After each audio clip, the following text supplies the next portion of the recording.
Jared Polin, FroKnowsPhoto.com, and this is a preview of the DJI Mavic Air. I like to say it's something like a Mavic Pro meets the Spark.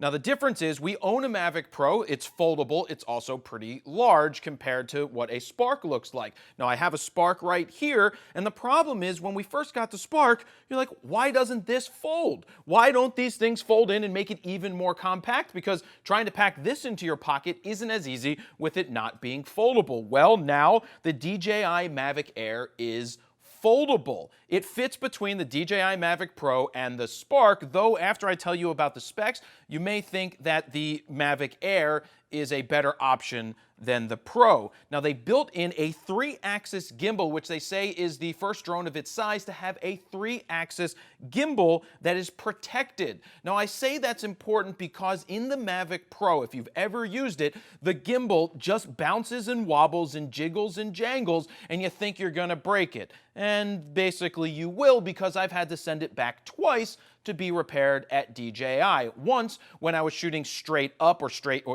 down with the camera, I would get this wobbly thing as the camera was coming down. And then the second time when we were on a Nikon shoot out in some Portland area in Oregon, the gimbal just kept going nuts. We couldn't figure out why it was having a gimbal error, and we had to send it back so we couldn't get the shot. Whereas the Spark's been pretty cool. I like using this bad boy. The quality of the camera, not the greatest in the world, but it's so small, it's so light, you turn it on and you're flying in a matter of seconds. We love that option. Now you have a 1/2.3-inch 12-megapixel CMOS sensor that has an f2.8 aperture with a 24mm, 35mm equivalent focal length. I prefer, and Steven prefers, the 1-inch sensor that you get in the DJI, the Phantom 4 Pro, or whichever one, the Mavic Pro, no, the Phantom 4. The 1-inch sensor is incredible. The quality difference between the 1-inch sensor and what you get from the Mavic Pro is night and day. But of course, it always comes as a trade-off. Do you want something that's huge, doesn't fold, and is huge? If you can travel with it, then yes. But if you want something that fits into your bag and it's a secondary thought, kind of like an afterthought, it gets you the B-roll that you need, then you want something that's small, foldable, and you may be okay with the trade-off between the sizes of the sensors. It may not make that big of a deal for what you are making. Now, it will shoot 4K at 30 frames a second at up to 100 megabits, which is nicer bit rate, but it now also does 1080 at 120 frames a second, which will help you get that super slow motion that you're looking for if you're shooting some action sports. Now, how many times have you gone out to shoot and you were like, oh, where's my micro SD card? I don't think I brought it, and you get all upset because you can't shoot. Well, they've gone ahead and built in 8 gigabytes of memory. It's not a ton, but it's better than nothing. You can get photos, you can get video, and you're not SOL, and you can transfer that data to the computer using the USB-C port. You have a new sphere pano mode, which will stitch 25 images together in 8 seconds, giving you a 32 megapixel image. It's a pretty cool mode if you're looking to get a shot like that. It's actually pretty cool. If you're shooting, let's say you're shooting real estate and you want to do some cool shots. Oh, there's some cool modes. There's one called Asteroid where it's like boom.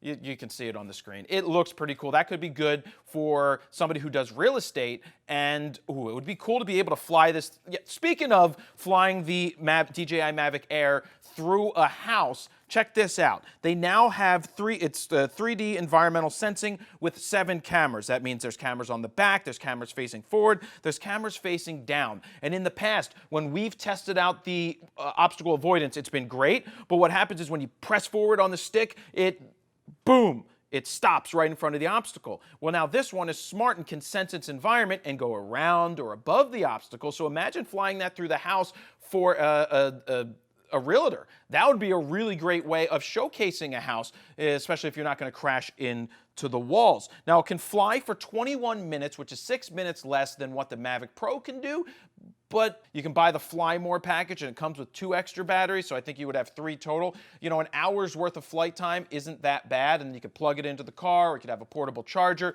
so it's not that bad. 21 minutes is a hell of a lot better than what we used to get with the original DJIs, but 21 minutes, not bad for something that is that small. Now they say even though it's that small, it can stand winds up to 22 miles per hour and still be stable. So if you're doing a wind tunnel test like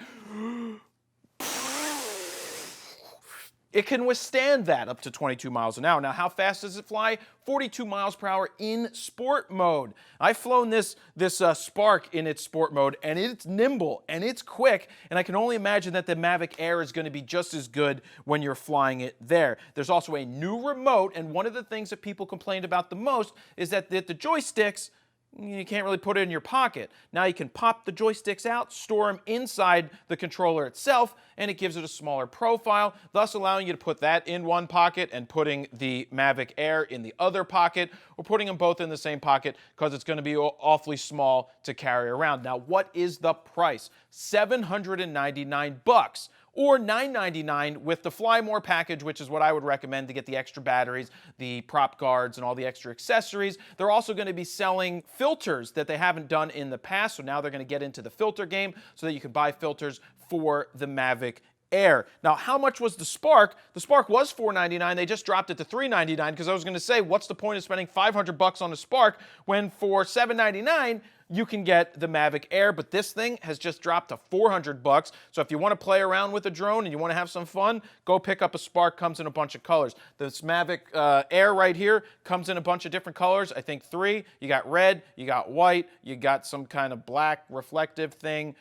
Color doesn't matter when you're flying a drone, I don't really think. The red you'll probably be able to see better than the white up in the sky. So this thing seems pretty interesting. Of course, I'm upset. I purchased the Mavic Pro, and the quality is okay. It flies really well, but this is the evolution of where it's going, and DJI just keeps pushing it forward faster. Every time they come out with a new drone, they are really good. So, I think this would be great for realtors. I think this would be great for content creators. I don't think it's the greatest option just to have a drone, to fly around. If you want to just fly a drone around, go buy this for $399. You can fly it around using your phone to control it. It's still, the difference is if you're going to go out and get a drone, you have to remember that it's what are you going to do with the footage? Can you edit the footage? Can you process the footage properly? Because it's about telling the story. It's the same thing when you have a GoPro. If you can't tell a great story because you can't edit it together in the end, then it really doesn't matter. But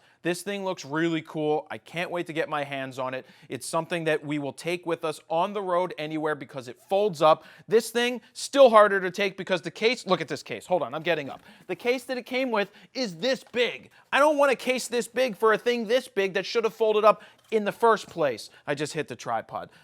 So they've corrected that. So for $800, really good with the 3-axis image stabilizer, with the protection in the gimbal, unlike the Mavic Pro. So what do you guys think about this? You picking one up? You're going to sell a Mavic Pro if you own one to get a Mavic Air, or are you just going to stick with what you got and go from there? And by the way, if you haven't checked out the real-world review of the Sony a7R III, go ahead and click up on the screen right now. Don't forget to like, subscribe, comment, share, and all that good stuff. And now it's time to sign out with Kitty Cat right here. And there you have it, Jared Polin, FroKnowsPhoto.com.